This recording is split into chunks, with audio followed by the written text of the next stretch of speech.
Welcome to Spectrum Perspectives, real talk with parents, professionals, and autism advocates. With your host, Cindy Gellermini.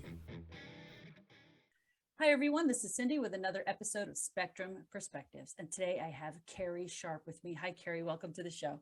Hi, thank you for having me. So, Keri, you are my second sibling that I have on the show. I had a brother on. You're my first sister. Okay. But you're not only a sister, you're a twin. Yes, I am. But you have a brother, right? Yes, he's my twin brother. Right. So my girls are twins. My girls are fraternal twins. And for people that don't know the difference, it's the identical twins are one egg that splits. Fraternal twins are two separate eggs. And since my girls looked so much alike when they were newborns and babies, we didn't know if they were identical or fraternal. We had to do a blood test or something, and we had to wait at least 6 weeks before we knew if they were identical or fraternal. That's just a little odd fact. I'm sure things have changed over the years. I'm sure they can probably tell you right away these days, but since you're a boy and a girl, I know automatically you are not identical, you're fraternal. So tell me a little bit about what it was like. First of all, I always ask parents about the birth and the development and stuff like that, just trying to get at when the diagnosis was. And I'm trying to see if parents could kind of tell ahead of time, or were they completely oblivious to the fact that their kid was autistic until other people started saying it. Everybody has a totally different story. So what's interesting about you is that you guys were the exact same age. So your parents could clearly see the development if you were crawling and walking, doing all these things ahead of your brother, right? So tell me about that a little bit, what you know. Sure. So I did, briefly chat with my mom beforehand, because I said a lot of what, we experienced, I have no recollection of. Right. So I tried to get her to give me somewhat of like a case history to kind of tell me what it was like and how she kind of was able to notice the differences. So just to start off, we were both born 3 months premature. So immediately we both had to be in the hospital for an extended period of time. And then we were immediately eligible for early intervention services. So kind of right in the beginning, we had eyes on us. So it wasn't just strictly my mom watching in like natural context. There was always therapists that were involved. And what had happened is after we aged out at age 3, the next step was to start looking for preschools.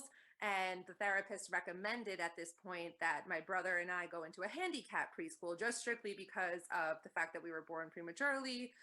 We both were hitting our milestones a little bit delayed, but Brian was hitting his significantly slower than I was. So when we were in the handicap preschool is really when everyone started to notice that there was a distinct difference between him and I. So it really was noticeable in play.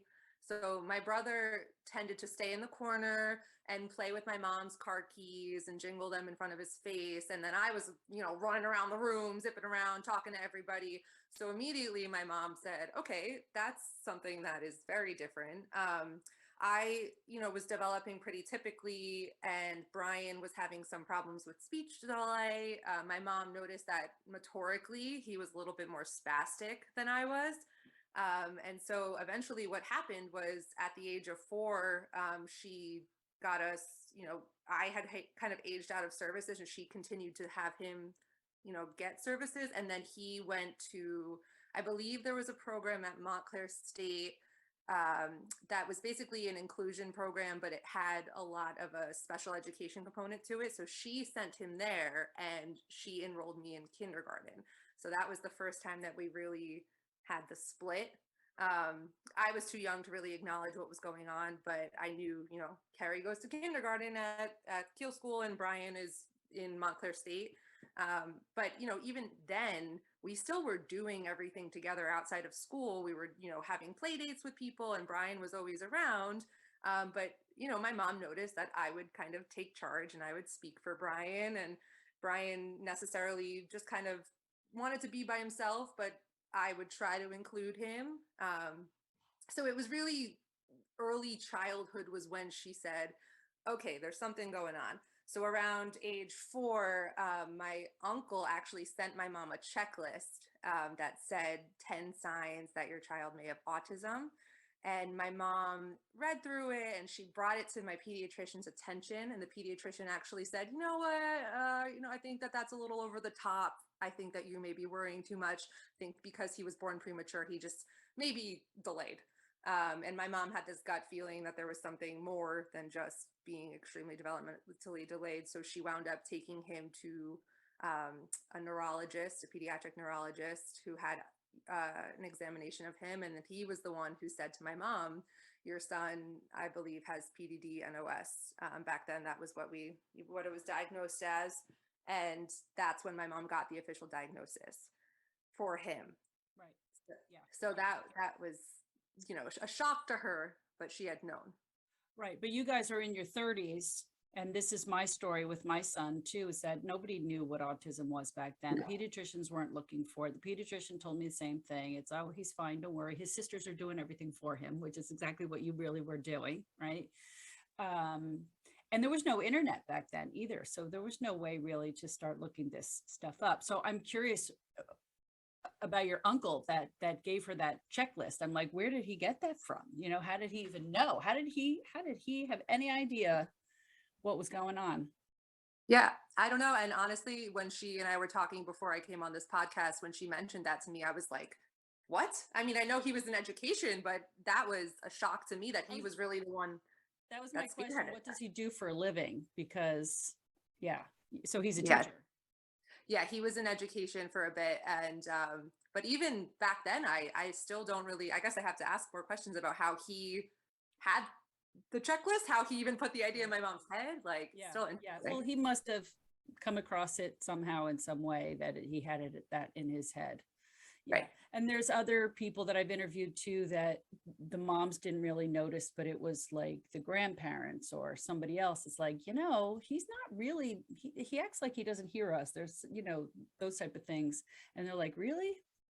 Yeah. And sometimes, and I've mentioned this before too, I just thought it's a difference between girls and boys, and so I may have thought that with you guys, if I was your mom watching, I just went today, I just went with my daughter and my grandson. We went to Imagine That, which is a place for all the little kids to play, right? And there's like hundreds of them all running around. And it's funny because they have the one section that's all art where you can color and paint and stuff. And I was like, and it's all the little girls are over there and all the boys are running around like crazy over here. But we were talking about how girls, like, they're more quiet, they like to sit, play, their fine motor skills are better. Boys are much more gross motor and stuff, right? And they're usually running around crashing into things. But the fact that your brother was sitting alone playing with the keys, that's a little bit different. He's not interacting with the other kids, he's not trying to smash into the other boys and wrestle, he just wants to sit alone. So yeah, so that's interesting. So all right, so he was in a different school and then you just went off into public school and doing your thing, right? And did he stay in special ed, or did he ever? Yeah. So what wound up happening was about, I think when I was going into second grade is when my mom decided that she wanted to try mainstreaming him. And back in the day, our school district really didn't have a sense of what kind of support they should give. So they said, we're just gonna, provide him with a one-on-one aid, and he'll have an extremely, similar curriculum to everybody else, and we'll see how it goes. So he came back in second grade, and I remember very vaguely knowing that Brian was going to be on the bus with me and being super excited about that. But he came back, and then what happened in our district is second going into third, you transition to a new school, and he transitioned with us into the new elementary school. And I remember his third grade class was wonderful, but there was a lot of stuff that the district didn't really know how to deal with. I think a lot of Brian, just the support he needed in class was not necessarily what was given to him. And by the time end of fourth grade came, my mom said, you know what, this is not it. She hired an advocate to try to see if we could get any sort of, additional supports in the classroom. And the school system really just didn't know what to do.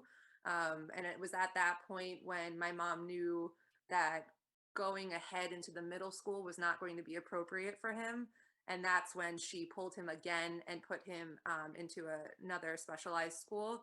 But it was nice for me at the time because I kind of felt like, oh, there's Brian, in the same school building as me. But even I knew going into middle school, that was a big change. You changed classrooms.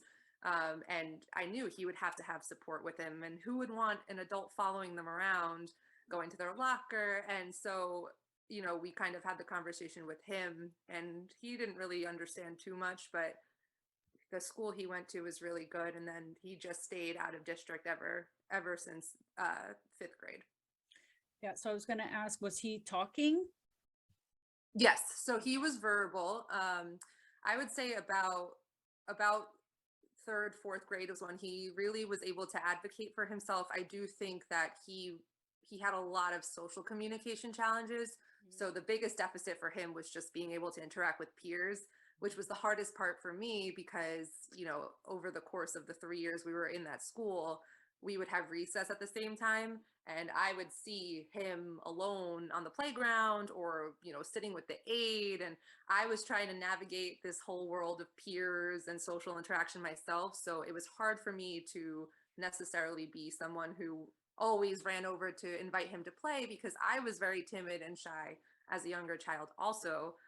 So that's when I started kind of noticing that Brian really had a hard time. And I would start to hear things through the grapevine of the elementary school world that Brian would be made fun of because he would, kick the soccer ball into the woods. That was the biggest, the hardest part, I think, of that whole experience was just for him knowing how different he was socially and how hard it was for him to interact with peers. And that's really what I think drove my mom to say, okay, he's not having a good experience. He's not happy. This is something that we need to change. Something needs to happen. Right. Was he bullied, or do you know, or no?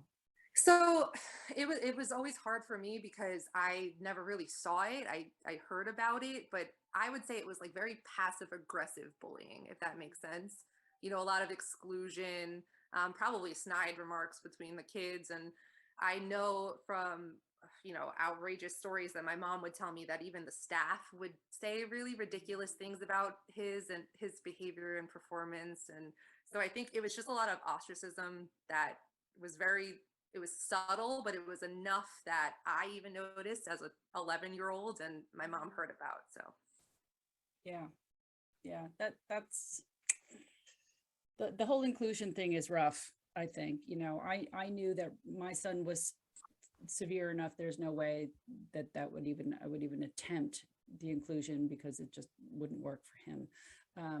But I remember the way kids were treated when I was in school, and I didn't want my kid being treated that way. I mean, everybody has their own thing, but that was me as a parent. I was like, I don't need my kid getting picked on and bullied and whatever. And I was so happy with the special ed environment. The teachers are awesome. I mean, they love these kids and they're so happy, and they love being there. They love being in that environment. So why would you put them in a school where the teachers have no patience for them? They're talking about them behind their back. The other kids don't want anything to do with them, Yeah, and my mom honestly didn't really know what she was getting into because at the time Brian was the only child on the spectrum in the school. Right. So nobody knew what they were getting into. No, we were the early, it was early 90s. So my mom always talks about it as the start of the big tsunami of the number of children who were diagnosed. So we were really that first wave, and that was tough. Exactly what I call it too. I keep saying it's a tsunami. Yeah, ever since that. Right. And we did do things outside of school that were a little bit more inclusive. We were always involved in extracurricular activities. So we did karate and theater and acrobatics. And I remember in those environments, it was He did it with you? Yeah, he did it with us. My mom made it a priority. She always asked him first. But he so we have a younger sister named Jenny, who's 2 years younger. So the three of us did a lot together. My mom really tried to make that a priority, that the three of us were, buddies. And even if one of us didn't want to necessarily do something, just to give them the opportunity to be included. And we really had great experiences outside of the school because everything that we did, there was more attention on including Brian. Jenny and I were right there with him. So we knew it was possible for him to have those opportunities. which is why I think my mom really enrolled us in so much outside of school, because it wasn't the same in school. That makes sense. Did you feel responsible for him, that it was your job to be his protector? So I would say probably when I got to high school, is when I kind of came into my own. I was going through so many changes in middle elementary school that it wasn't until high school when I felt really secure in myself that I felt like, oh, okay. And I have a twin brother who is not, getting to experience life the same way as me. So I'm kind of responsible for showing him what is out there. When I started being able to drive places independently, I remember one of the first things I thought of when I got my driver's license was, oh, now I can take Brian to go get ice cream and mom doesn't have to be right there. So I kind of felt that like around the age of 16, 17 is when I started realizing, oh, I have to, Brian is always going to be a part of my life, and it's up to me to expose him to what's out there, with peers our own age, because my mom could enroll him in every, class and experience, but it's different when you have someone that's your age bringing you places and hanging out with you outside of, your bubble. And every year since that point, I just really have felt more and more responsible for him, but mostly in the way that's just getting him out of the house and getting him, involved in things beyond just the special needs programs that he's involved in today. And now, at 31, it's a whole different conversation with my parents, and, lawyers are involved, and we have to start thinking about financial responsibility and, growing older, what kind of responsibilities we have to be doing in that regard. So Right. that's a totally different type of responsibility. Right. And that's one of the questions that I want to get to, but I want to know, as a twin, did you feel guilty in any way that he ended up being autistic and you were not? Um, I don't think that I would say guilty is the word. The only time I really felt an emotion similar to that was when I got my driver's license and Brian couldn't, and Brian and I were at the point where we could talk about it. But you know what, honestly, across the board, Brian's self-aware of his disability. So he will say things like, well, because of my autism, I can't drive, or, I know it's not going to be, it'd be too hard for me to go to college. So I think his language and his acceptance has made it easier for me to, not feel guilty per se. Yeah. Definitely. I don't know that that's the right word, but does it just, is there anything about you that ever felt, just, yeah, I mean, because, you guys are different, there's things that you can do that he can't do. Do you feel that in any way? Yeah. And I think especially in adulthood, where I'm able to kind of have the autonomy to leave my apartment and do whatever I want. And I know for a fact, Brian is at home with my parents and has no means of leaving the household unless someone drives him or takes him. And it's in those instances that I feel bad, because What does it bother him? you know what? I think now, so when I moved to Morristown and experienced what it's like to be right in the city with all of these restaurants and stuff, Brian loves restaurants and going out. So I think that's when he started to get a little like, well, Keri lives right there. So Keri, why can't I just go and be with Keri and go to all the restaurants? And, I think that's kind of when he starts to go, oh wait, I have to ask mom. I have to ask dad. I have to, that kind of frustrates him to some extent. Yeah. I mean, does he compare himself to you though? Or no, he's kind of, it sounds like he's kind of his own person. Yeah. And He he's knows accepted. what I can do and what I can't. And he's not saying, well, how come she gets to do it and I don't? I mean, that's just normal sibling stuff. Mhm. Yeah, he kind of is like, Keri does this, Keri can drive me here, I can do this, I can do, like he's very comfortable in his abilities. And I think I mean, it's really nice for us because he's not complaining constantly about what he can't do. That's good. That's good. Yeah. And then what about your friends when you were growing up? How were they with him? So he wasn't going to school with them anymore. So if they ever interacted, it would be like because you had a friend over or something, right? Yeah, our friends were good with him. All of our friends were very accepting of him and had no problem if we brought him out to Applebee's with us. I think a lot of them thought it was cool that I had a twin brother that they didn't really get to see much because he wasn't in school with us. So, Brian also has a lot of cool skills and knowledge, and he loves talking about countries, and he can name every capital of every country. And he gets so excited about that, and they actually would think it was cool to talk to him about that because of the stuff he knew. So every experience I've ever had with a friend, boyfriends, have been wonderful with him. Wonderful. Yeah, so boyfriends, I know for us, if the girls had a boyfriend, they had to pass the Robbie test. It was like, okay, let's see how they do with him. Let's see if they're accepting of him. Do they interact with him? Like, and I always said Robbie had a sixth sense about other people too. And it was the other way around too. Like, how did Robbie feel about them? Did Robbie like them? So yeah. Yeah, we definitely had the Brian test too. We still do. I mean, my current boyfriend is amazing, and Brian grew up with two sisters, so he really, he never really got to bro out with anybody.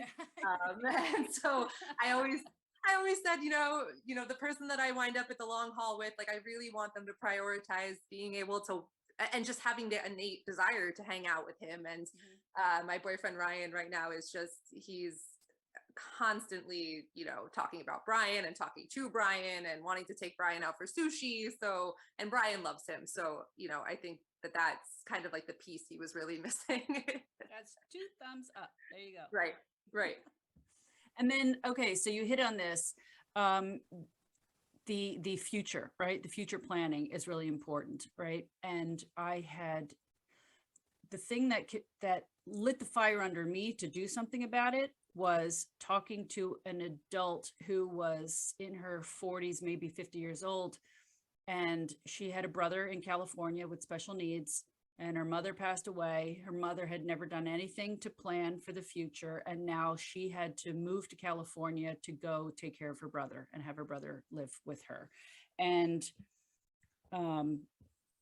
he was being passed back and forth between the brother and the sister and stuff. And she wasn't too happy about the fact that her mother had done nothing to plan, for her brother's future. So I did bring on, an attorney and a financial planner and stuff to help parents, for any parents out there that have kids that are nearing adulthood. You need to do this. And I want to hear from a sibling's point of view, knowing that because I talked to somebody else off interview that the sister was very resentful of the brother and did not like the fact that she was going to have to be responsible for him someday. Everybody's, but it sounds like you guys have a great relationship. It sounds like they do not have a good relationship. And so talk about that a little bit. So my sister and I have kind of always talked about it, even when we were younger, about knowing that Brian's going to be with us for the long haul. And my mom and dad have been really good about keeping us informed in regards to all the processes that they had to go through, whether it was legal or educational. And innately, it was something that I was always interested in learning more about at a young age. So I believe, around college age, I used to go with my mom to the developmental disability meetings when Brian turned 21, and just to learn a little bit more about that. So I always wanted to stay super involved in the process. And I know my sister's an accountant, so she kind of knows that she'll always be able to handle the financial side, whereas I can do more of the logistics and the emotional support component of it. So we always say, one day we're going to have to sit down and really talk about the future. But I think it's hard for our family because we're constantly chatting about it casually, that it is never something that we really have to sit down and meet about. And the other part of it is that we want Brian to be involved. So when I say casually, I mean, sometimes we'll say things like, hey, Bri, when Keri and Ryan get a house, do you want to live with them? Do you want to live with mom and dad, or do you want to live in a group home? And Brian kind of just shrugs his shoulders and says, well, it depends who lives in the group home. And we want to keep him involved. So as long as we're kind of having an open conversation about it on and off, it really doesn't feel super stressful. But it is anxiety provoking, because there is a component of the future that if Jenny and I want to have families, we're always going to know that we're going to have our families, but we always are going to have to know that Brian's taken care of and Brian's having a good quality of life as well. Do you know about co-home? Yes. Yeah, because I interviewed Nate. You can go back and watch that interview because he's right in Morristown. And I think that that would be, you know, a great option for your brother. I mean, he'd be, you know, be on his own, doing his own thing, but yet you're right there, you know, and the thing is that once your parents are not there, he doesn't necessarily have to live with you, but you would be responsible for his big decisions as his guardian. Right. Okay, so let's talk about what you're doing now. You are now a speech language pathologist, correct? Yes. I'm like, did I say the right thing? Okay. What's the difference between a pathologist and a speech therapist? It's exactly the same thing. It's really just preference between the therapist of what they want to be called. So, you know, we graduate as a SLP as part of our credentials. So a lot of us just go by speech language pathologist, but it's interchangeable. Okay. All right. And where did you go? Did you go? You might mention Montclair. Did you go to Montclair? I went to Seton Hall University, actually. Oh, okay. Okay. Yeah. There you go. Yeah. You stick close to home with everything. I do. You know what? Jersey girl. I am a Jersey girl. I went to Muhlenberg College in Allentown, Pennsylvania for undergraduate. And Okay. that was, you know, the furthest that I've gone. And that was only an hour and 12 minutes away. So. Right. Yes, I know exactly where that is. Yeah. So tell me about what you do now. You work with autistic people, right? Yes, so I am currently full-time employed in a special education school in Denville, where we mostly, our population is mostly comprised of individuals on the spectrum. We go from 3 to 21. And then simultaneously, I'm also growing a private practice called Sharpe-Speech that's, we just opened a little spot in Denville. And then that's my entire caseload for that is pretty much individuals on the spectrum and adults with Down syndrome. I really do have a lot of adult clients, which is different because that really is, because I just thought that speech just fell off the cliff after 21. I mean, Robbie got it in school, right? But after 21 and you go to a day program or whatever, and there's no more speech. And I'm like, no, he still needs somebody to be working on him with using his pecs and, you know, doing his signs, because if you don't keep up with it, he would lose it. He just needs to, you know, constantly be reminded. So I think that's awesome that you do that. So, and that's honestly why I started my own practice, because I have Brian in my life, and I know between, you know, Brian has, he's part of a day program in Whippany, and I kind of grew up with those guys because he went to a program that actually is part of, it's called Independence 360. They're part of a school called Spectrum 360, and Brian aged up with his peers, and I knew these guys from when Brian was, you know, 16 to now. And so I always knew that there was this population of individuals who were, you know, it was kind of like, well, they go to a day program after 21, and then what happens? And when I started thinking, I was like, I wonder if there's a need for therapy post 21. And the research that I did really upset me, because I talked to a lot of parents who actually had no idea that they were allowed to get services after 21, and that their budgets from the state would allow them to allocate money to PT, OT, speech.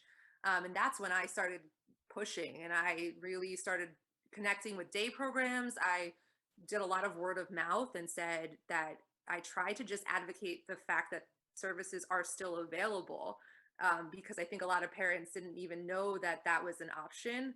So even with the group that I see, I work with a lot of 18 to 21-year-olds at my school. And when I'm in the IEP meetings, the parents will say, oh, I wish that they could get services after 21. And I'm like, oh, hey, they can. And I try to be that voice for it. And, you know, just in the past year and a half, I've connected with so many families. I have a few OTs that I'm friendly with, and I've got, you know, hooked them up for OT services. And it's like a big passion of mine to just educate parents that the skills don't necessarily stop developing after 21. Right. It's not like your neurotypical kids, you know, and it's not like, oh, you just turned 18 or you're 21. Oh, now you're an adult. Mhm. Now you can go off into the adult world and go get a job. No, no, no, no, no. It doesn't work that No. way. They Yeah. still need the same stuff they needed a month ago before graduation. They still need all that stuff. It's Yes. not like And all of if a you, sudden, yeah. yeah, and if you think about the fact that these individuals are transitioning out of a school that they've probably been at for a really long time, and they're all of a Whole sudden life. Yeah. their whole life is different, and they're either at home or they're in a day program that's new, and they themselves are trying to navigate a new unfamiliar environment. So why not have a support that can carry over what they're learning? And in my case, it would be the communication abilities, and just generalize that into their new environment. So a lot of what I do with my clients now is I really get to know their daily schedule, and then work on things that will help them in those environments, as opposed to just saying, oh, okay, you do what you did up until 21 and then take that and use that. I mean, that's just not practical for these guys. Right. Right. Yeah. I mean, even in his group home too, like I tried to bring in the PECs and they just wouldn't do it. They just would not follow through. They wouldn't use it. And they're just expecting him to live life like any 21-year-old. I'm like, no, that's not. And now, and he's getting frustrated and upset because he can't communicate, picking up chairs, throwing them across the room. So they call the police to come get it. It's like this whole cycle. And I'm like, if you would just follow through and use the PECs like I've asked you to, you wouldn't be having these problems. But they didn't understand. So there needs to be training, and that's a whole other thing. But even if, let's say, they're living in a group home and every week they come for speech at your place, and the people that work with him in the group home come and bring them to the therapy, and now they're sitting there and they see what you're teaching them, and then they can say, oh, okay, so that's how you do it, and then follow through and keep it consistent. That's the goal. Yeah, and honestly, it's no fault to the staff at the day program. They just don't have the knowledge. Correct. So I really was lucky. One summer, I was able to go into a local day program and train the staff on how to use certain devices, applications on iPads. Even just how to break down task demands so that the adults could understand it better. There's a lot of tips and tricks that when you're thinking about it from a therapeutic lens, it comes naturally, but we can't expect the staff that work in these adult day programs or group homes to know. So that's why I'm trying really hard to make sure that they know that there is something available, that they, even if it's just a quick training, I want them to be able to have the skill set to really help these guys effectively. Yeah. Yeah. Is it covered by insurance if they're over 21 to come to speech? So it could be through insurance. A lot of my guys are now using their DDD budgets, the Medicaid budget. Basically, they can allocate a certain amount of funds to therapy, and that's carries them through a calendar year. And then if they want to continue, so a lot of my clients are now, and support coordinators are realizing that they can use the money for therapy, and that's been really successful for a lot of my guys. That's great. And you're located in Morristown, correct? Denville. No, Denville. That's right. Denville's up by Rockaway. Okay, interesting. So, so the types of clients that you had, you said you've got like Down syndrome, autistic. Like, where are they as far as their speech is concerned? Like, it's a total range. So some of my guys, I'm working on strictly speech intelligibility with. Some of my guys I'm working on functional communication with. I just started a new social group for adults with communication challenges that we just piloted it. Our first one was 2 weeks ago, and that is been really successful and includes individuals like my brother. My brother is actually a member, and we work on strictly social skills and skills that we can generalize into the community. So whether that be ordering pizza on the phone or walking, we're going to Denville Dairy next week. So the idea is that we're going to kind of have a brief discussion before we go and really talk about how we order. And it's a lot of skills that I think we just kind of take for granted. And especially after 21, when they're going on with these day programs on these trips, there still needs to be some underlying, conversation about what is appropriate and how we can interact with the world in a way that's safe and functional. And that's what is one end of the spectrum. And then the other end of the spectrum is just having a basic form of communication that they can use at a group home or an adult day program. So really, it's just anything that the parents and the caregivers and the clients really want to work on is what I will work on with them. Mm-hmm. Yeah, I like the social aspect of it. So if you are working at a school all day and now you're running this business too, so are you there, what, like evenings and weekends, or you have other people working for you, right? You have other So that's How are you doing this all?